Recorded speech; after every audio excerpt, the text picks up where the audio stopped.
യവന കഥയിൽ നിന്നു വന്ന ഇടയ കന്യകേ. ഈ പാട്ട് എപ്പോൾ കേട്ടാലും നമ്മുടെ മൈൻഡ് ഭയങ്കര റിലാക്സ് ആവും. ഒരു മെഡിക്കേഷൻ പോലെയാണ് ഈ പാട്ട്. ആ പാട്ടിന് ഈ പടത്തിലൊരു ഇമ്പോർട്ടൻറ്റ് റോളുണ്ട്. ഞാൻ എന്താ പറയാന്ന് വെച്ച് കഴിഞ്ഞാൽ, അതുപോലെ ഒരു സുഖം തരുന്ന, ഒരു റിലാക്സേഷൻ തരുന്ന ഒരു സിനിമ. ഇപ്പോൾ കോമഡി പടങ്ങൾ ഒരുപാട് വരുന്നുണ്ട്, റോം കോം വരുന്നുണ്ട്, പല ജോൺറ ഡാർക്ക് വരുന്നുണ്ട്, എല്ലാം വരുന്നുണ്ട്. പക്ഷേ ഇതിൽ എത്ര എണ്ണത്തിന് റിപ്പീറ്റ് വാല്യൂ ഉണ്ട് എന്നൊരു ചോദ്യമുണ്ട്. ഈ ഇടയ്ക്കിറങ്ങിന് അങ്ങനെ നമ്മൾ ഒരിക്കൽ തിയേറ്ററിൽ തന്നെ കാണണം. അത് OTT ഒന്ന് കണ്ടു കഴിഞ്ഞാൽ ഒന്നും ഇഷ്ടപ്പെട്ടു, ചളിയായിട്ട് തോന്നും. തിയേറ്റർ കണ്ട് ഇഷ്ടപ്പെട്ട് വീണ്ടും കണ്ട് ഇഷ്ടപ്പെട്ട് അങ്ങനത്തെ പടങ്ങൾ അതിന് അങ്ങനെ വിരളമാണ്. അതിന് അപവാദമാണ് പ്രേമലുവും അതുപോലെ മോഹിനിയാട്ടം പോലുള്ള സിനിമകൾ. അപ്പോൾ ഈ സിനിമ ആ കാറ്റഗറി പെടുത്താവുന്ന ഒരു സിനിമയാണ്. ഇതാദ്യം കാണുമ്പോൾ നമ്മൾ മനസ്സറിഞ്ഞ് ചിരിക്കും. തലതല്ലി ചിരിക്കാറുള്ള സീനുകളുണ്ട്, ഞാൻ തലതല്ലി ചിരിച്ചിട്ടുണ്ട്. അത് ഒരിക്കൽ കണ്ടു കഴിഞ്ഞ് രണ്ടാമത് കാണുമ്പോൾ നമ്മൾ ഇന്ന് കണ്ടിട്ട് ചിരിക്കാൻ നമ്മൾ ശ്രദ്ധിക്കാത്ത കോമഡികൾ അടുത്ത തവണ കാണുമ്പോൾ കിട്ടും. മൂന്നാമത് കാണുമ്പം ഈ 2 പ്രാവശ്യം കാണാത്ത കോമഡികളും കിട്ടും. അത്രയ്ക്ക് അന്യായ റിപ്പീറ്റ് വാല്യൂ ഉള്ള ഗംഭീരമായിട്ടുള്ള ഒരു ഫാമിലി റൊമാൻറ്റിക് കോമഡി മൂവി. അതാണ് ഈ പടം, ബെത്ലഹേം കുടുംബ യൂണിറ്റ്. ഈ പടം ഇതിനൊരു പുതുമയില്ല കേട്ടോ. ഇതിൻ്റെ കഥയിൽ ഇത് പ്രഡിക്റ്റബിൾ സിനിമയാണ്. എന്താണ് നമുക്കറിയാം. പക്ഷേ ആ ഒരു ഇതിൽ നിന്നുകൊണ്ട് അതിൽ വലിയ കാര്യമില്ല എന്നുള്ളതാണ് ഗിരീഷ് ഷെട്ടി പലപ്പോഴും തെളിയിച്ചിട്ട കാര്യമാണ്. ഈ ഭയങ്കര കഥ അതിലൊന്നും ഒരു കാര്യമില്ല. പണി അറിയണം. ഓരോ സീനും പ്രേക്ഷകന് കണക്റ്റ് ആവുന്ന രീതിയിൽ അത് എടുത്തു വെച്ച് കഴിഞ്ഞാൽ അത് ആൾക്കാർ സ്വീകരിക്കും. ആ ഇമോഷൻ വർക്കൗട്ട് ആവും. ഇയാളുടെ സിനിമയ്ക്ക് ഇത് ജനറേഷൻ ഇല്ല. ജെൻസി മുതൽ ഒരു 50 വയസ്സുള്ളവർ അവർ ആരായാലും അവർക്കെല്ലാം പ്രേമലും ഇഷ്ടപ്പെടും. മനസ്സിലായില്ലേ? അത് പുതിയ ഇതൊരു പടമാണ്. അങ്ങനെ ഇല്ല. ഈ സിനിമ അങ്ങനെ തന്നെയാണ്. ഇതിലും എല്ലാ ജനറേഷനും ഈ പടം. അത് എങ്ങനെയാണ് ഇയാൾ സെറ്റ് ചെയ്തിരിക്കുന്ന മാജിക് എന്ന് എനിക്കറിയത്തില്ല. ഇതിനകത്ത് അത് ഒരു ചളിയായി പോകാവുന്ന കോമഡികൾ ഇതിലുള്ള വലിയ മറ്റേ ലോകത്തൊന്നും ഇല്ലാത്ത പുതിയ കോമഡി ഒന്നും കണ്ടുപിടിച്ച് വെച്ചിട്ടില്ല. ചളിയായി പോവും. ചളിയാവുന്ന കോമഡികൾ നമുക്ക് ആസ്വാദ്യകരമായിട്ട് അത് പിന്നെ കണ്ടാൽ പോലും ക്രിഞ്ചാവാത്ത രീതിയിൽ എടുക്കാൻ ഇതെങ്ങനെ സാധിക്കണമെന്ന് എനിക്ക് അറിഞ്ഞുകൂടാ അണ്ണാ. നിങ്ങൾ ആ ഒരു കാര്യത്തിന് അത് ഒരു ജനറേഷൻ എന്നോ ഫാമിലി ഓഡിയൻസ് എന്നോ അങ്ങനെ ഒന്നുമില്ല. ഒരു പക്ഷപാതം, എല്ലാവർക്കും അത് ഇഷ്ടപ്പെടും. ആ രീതിയിൽ അതാണ് പണി അറിയാവുന്നവരുടെ കയ്യിൽ ഒരു സാധനം കിട്ടിയാലുള്ളത്. അത് ഇതിൽ ചെയ്യുന്ന പരിപാടി, അതിനുവേണ്ടി ഒരു ബിൽഡ് ചെയ്തിരിക്കുന്ന ടെറൈൻ, കഥയുടെ പശ്ചാത്തലം, കഥാപാത്രത്തിൻ്റെ സ്വഭാവം, ഇതെല്ലാം അതിന് ഫാക്ടറാണ്. കൊടുത്തിരിക്കുന്ന മ്യൂസിക്കിൽ എഡിറ്റൊക്കെ എന്ന് പറഞ്ഞാൽ അന്യായം എഡിറ്ററാണ്. ഇവിടെ മാച്ച് കട്ടുകൾ നമ്മൾ പ്രത്യക്ഷത്തിൽ മറ്റേ ഇത് ഫോഴ്സ്ഡായിട്ട് ഇതിങ്ങനെ ഞാൻ ഒരു പരിപാടി ഇവിടെ ചെയ്ത് വെച്ചിട്ടുണ്ട് കേട്ടോ, അത് നിങ്ങൾ കണ്ട് അങ്ങനത്തെ പരിപാടി ഇല്ല. പക്ഷേ സിനിമയിൽ ചേർന്ന ജം കട്ട്സ്, മാച്ച് കട്ട്സൊക്കെ ഇത് സെറ്റ് ചെയ്ത് വെച്ചിരിക്കുന്നത് ഞാൻ ചിലത് കണ്ട് വണ്ടടിച്ചു. ഇവിടെ ഇതെന്ത് പരിപാടിയാണ്, കിള്ള പരിപാടിയാണല്ലോ ഒന്ന്. അവസാനം എത്തുന്ന സമയത്ത് ഹർത്താൽ പോലെ വിജനമായിട്ടുള്ള ഒരു കുറച്ച് സമയം കുറച്ച് സ്ഥലങ്ങൾ കാണിക്കുന്നുണ്ട്. എന്തിനാണ് അവിടെ പ്ലേസ് ചെയ്യേണ്ട ആവശ്യം?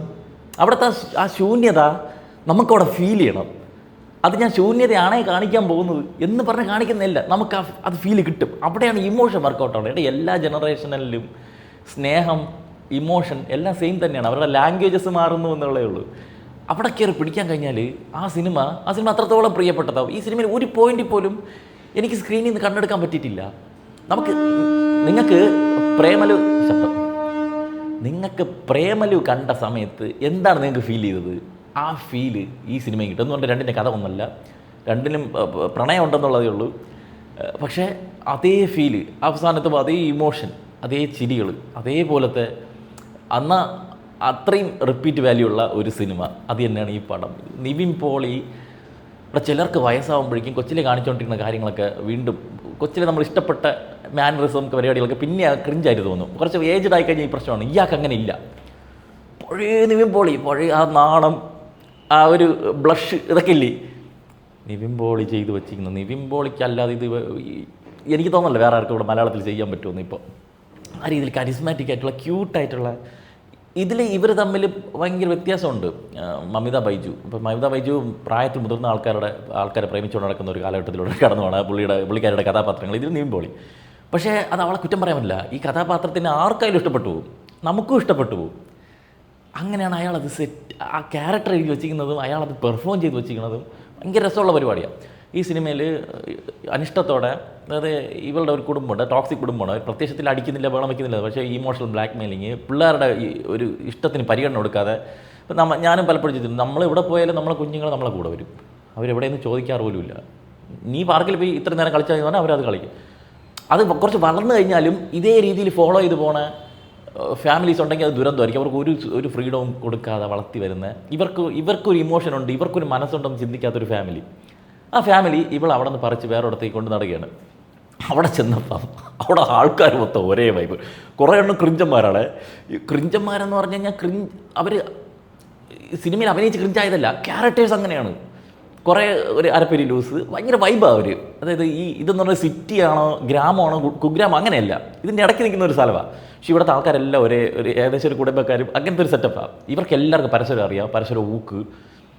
ആ കഥാപാത്രങ്ങളെ കൊണ്ടങ്ങ് ഇറക്കി വിടുന്നു. പിന്നെ നമുക്കങ്ങോട്ട് ചിരിയാണ്. ഒരു സീൻ പോലും നമ്മൾ ഇങ്ങനെ അല്ലാതെ കണ്ടുകൊണ്ടിരിക്കില്ല. അത് ഇവരുടെ ഈ കഥാപാത്രങ്ങളെന്ന് പറഞ്ഞു കഴിഞ്ഞാൽ ഇവിടുത്തെ ഇദ്ദേഹത്തിൻ്റെ അനിയനായിട്ട് വരുന്ന സംഗീത് പ്രതാപാണ്. ഇവർ തമ്മിലുള്ള അടിയുമ്പോഴാണ് ടിപ്പിക്കൽ പരിപാടി. പക്ഷേ ഒരു കാരണത്തുള്ളൊരു സീനുണ്ട്, ഒരു സംസാരിക്കുന്നത് ഇത് ബ്യൂട്ടിഫുള്ളായിട്ടാണ് അത് എഴുതി വെച്ചിരിക്കുന്നത് അറിയാമ്പോൾ. അതും സംഗീതം അത്രയും ഗംഭീരമായിട്ട് വെച്ചിട്ട് ടൈലർ മെയ്ഡ് റോൾ പോലെ തോന്നി. സുരേഷ് കൃഷ്ണ പുള്ളിക്കാരൻ ഇതിനകത്ത് കൺവീൻസിങ് സ്റ്റാറാണ്. എല്ലാവർക്കും സ്പേസ് കൊടുത്തിട്ടുണ്ട്.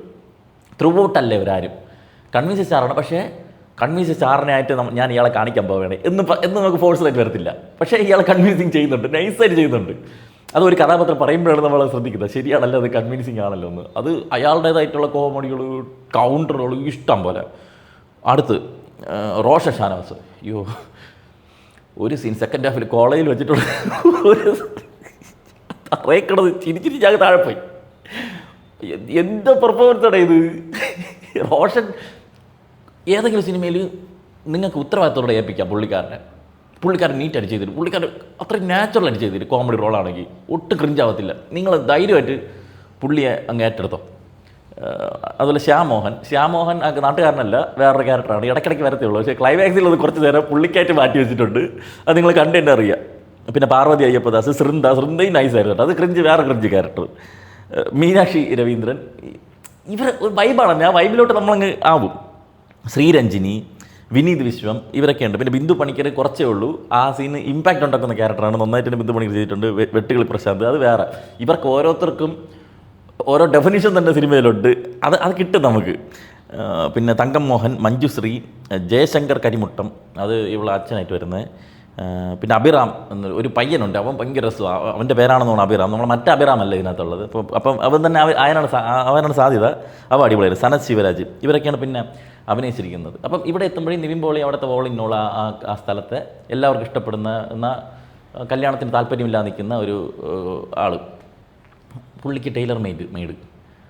പിന്നെ കുറേ നേരം നിവിൻ പോളി കണ്ട് നമുക്ക് അങ്ങനെ സിനിമ കണ്ടിരിക്കാം. പിന്നെ മമിത ബൈജുവിന് ഇദ്ദേഹത്തിനടുത്ത് പ്രേമമാകുന്നു. പിന്നെ ആ പ്രേമം എങ്ങോട്ട് എത്തിച്ചേരും പ്രഡിക്റ്റബിൾ, അതിൽ വലിയ കാര്യമില്ല. പക്ഷേ അവർക്ക് ഇഷ്ടപ്പെടാൻ അവരുടെ തോന്നുന്ന പ്രണയം നമുക്ക് ആ പ്രണയത്തിലൂടെ കാണാൻ പറ്റും. അതായത് നിവിൻ പോളിക്ക് തിരിച്ച് ഉണ്ടാകുന്നത് അത് ഭയങ്കര പോയറ്റിക്കാണ്, ഭയങ്കര ബ്യൂട്ടിഫുള്ളാണ്. അത് എഴുതി വച്ചിരിക്കുന്നതും അത് എക്സിക്യൂട്ട് ചെയ്തിരിക്കുന്നതും. അവിടെ നിന്ന് പ്രണയം, പിന്നെ സെക്കൻഡ് ഹാഫ് അതിലേക്ക് വരുന്ന കോൺഫ്ലിക്ട്സുകൾ, അവിടെ പിന്നെ ഇമോഷൻ വർക്കൗട്ടാണ് എന്ന് പറഞ്ഞാൽ കരഞ്ഞ് ദുരന്തം അങ്ങനെയല്ല, ഒരു ഫീൽ ഗുഡായിട്ടുള്ള. ഇതിൻ്റെ ഇടയ്ക്ക് സംഗീത് പ്രതാപിൻ്റെ ഒരു പ്രണയം കൂടി പോകുന്നുണ്ട്, അതും ഭയങ്കര രസമായിരുന്നു. ഇതിന് അങ്ങനെ നോക്കുമ്പം ഇതിൻ്റെ ടെക്നിക്കൽ സൈഡ് ഓൾസോ ഞാൻ പറഞ്ഞ എഡിറ്റിംഗ്, ഞാൻ പറഞ്ഞ വിഷ്ണു വിജയുടെ മ്യൂസിക് ഗംഭീര പരിപാടി. ഒരു പാട്ട് ചുമ്മാ കുത്തിക്കയറ്റി പ്രണയ പാട്ട് കാണിക്കണമല്ലോ, പാട്ടുണ്ട്. പക്ഷേ അതിനകത്ത് സീൻ വരുമ്പോൾ അവിടെ കോമഡി വരുമ്പോഴേക്കും നമുക്കതൊരു ബോറായിട്ട് ഒരിടത്തും തോന്നുന്നില്ല. അജ്മൽ സാബുവിൻ്റെ സിനിമോട്ടോഗ്രാഫി, ആകാശ് ജോസഫ് വർഗീസാണ് എഡിറ്റ് ചെയ്തിരിക്കുന്നത്. ഗംഭീര പരിപാടിയാണ് കേട്ടോ. പലരും മറ്റേ ഈ ചക്കപ്പൊക്കെ പരിപാടിയൊന്നും കാണിക്കാത്തത് കൊണ്ട് അണ്ടർ റേറ്റഡ് ആയി പോകും. പക്ഷേ ഇതിൽ എഡിറ്റിങ് ഞാൻ ഈ അടുത്ത കാലത്ത് കണ്ടതിലൊരു best editing work, one of the best ഈ പടത്തിലാണ്. അതുപോലെ ആഷിഖിസിൻ്റെ പ്രൊഡക്ഷൻ ഡിസൈൻ, ശങ്കർ നൈസ് സൗണ്ട് ഡിസൈൻ, KC സിദ്ധാർത്ഥൻ രണ്ടുപേരും കൂടി ചേർന്ന് സൗണ്ട് ഡിസൈൻ ചെയ്തിരിക്കുന്ന സൗണ്ട് മിക്സ് വിഷ്ണു സുജാതൻ, ധന്യ ബാലകൃഷ്ണൻ്റെ കോസ്റ്റ്യൂം, റോണക് സേവ്യർ മേക്കപ്പ്, ഇതെല്ലാം എടുത്ത് പറയണം. നിവിൻ പോളി ഫാൻസിനുള്ളതുണ്ട്, ഫാമിലി ഓഡിയൻസിനുള്ളതുണ്ട്, ജെൻസി കുട്ടിയൊക്കെ കാണാൻ പറ്റിയതുണ്ട്, കുറച്ച് അഡൾട്ടറി 90s കിഡ്സിന് ആസ്വദിക്കാം, എല്ലാവർക്കും ആസ്വദിക്കാൻ പറ്റിയ ഓണത്തിന് നേരെ തിയേറ്ററിൽ വിട്ടോ. നല്ല തിയേറ്റർ നോക്കി, നല്ല സൗണ്ടിങ്ങും നല്ല വിഷ്വൽ ക്വാളിറ്റിയുള്ള തിയേറ്ററിൽ നോക്കി നിങ്ങൾ പോവുക, ഓണം ആഘോഷിക്കുക വിത്ത് നിവിൻ പോളി ആൻഡ് ഗിരീഷ് ഷേഡി. പിന്നെ കുറേ റെഫറൻസ് ഉണ്ട്, വിഷ്ണു റെഫറൻസ് ഉണ്ട്. ഇതൊക്കെ അറിയാമെന്നുള്ളവർക്ക് ആ സമയത്ത് ചിരി പൊട്ടും. വിഷ്ണു അയ്യുണ്ട്, നമ്മൾ വിഷ്ണു അയ്യയില്ലേ നിങ്ങൾക്ക് വിഷ്ണു അയ്യ. പക്ഷേ ഇവരെങ്ങനെ കണ്ടുപിടിച്ചതെന്ന് എനിക്ക് മനസ്സിലാത്ത, ആദ്യം അങ്ങ് പുറത്ത് വന്നിട്ടില്ല ആള്. പക്ഷേ അത് അറിഞ്ഞിട്ടാണ് ഈ സിനിമ കാണണമെങ്കിൽ ചിരിച്ച് മരിക്കുക. വിഷ്ണു അയ്യ അറിഞ്ഞൂടാത്തവർക്ക് ഞാനൊരു റോസ്റ്റ് ഇട്ടിട്ടുണ്ട് ആ സിനിമ. ഓർക്കിഡ് പൂക്കൾ പറഞ്ഞ കഥ ഏതാണ് സിനിമയുടെ പേര്, ഞാൻ ഇവിടെ വച്ചിക്കാം. ഈ റോസ്റ്റ് നിങ്ങൾ സമയമുള്ളവർ പോയി കാണും, എൻ്റെ റോസ്റ്റ് ചാനൽ ഇട്ടിട്ടുണ്ട്. അത് കണ്ടിട്ട് നിങ്ങൾ ഈ സിനിമ കാണുമ്പോൾ നിങ്ങൾക്ക് ആ സാധനം ഭയങ്കരമായിട്ട് വർക്കൗട്ടാവും. അത് അറിയാതെ ഇരിക്കുമ്പം ഇതെന്താ ഇവർ കാണിക്കുന്നത്, ക്രിഞ്ചാണോ എന്ന് ചിലപ്പോൾ നിങ്ങൾക്ക് തോന്നിയിരിക്കാം. അല്ല, എന്നാലും അത് ആസ്വാദികരമാണ്. അപ്പോൾ അതാണ് cinema. Thank you Girish Shedy for this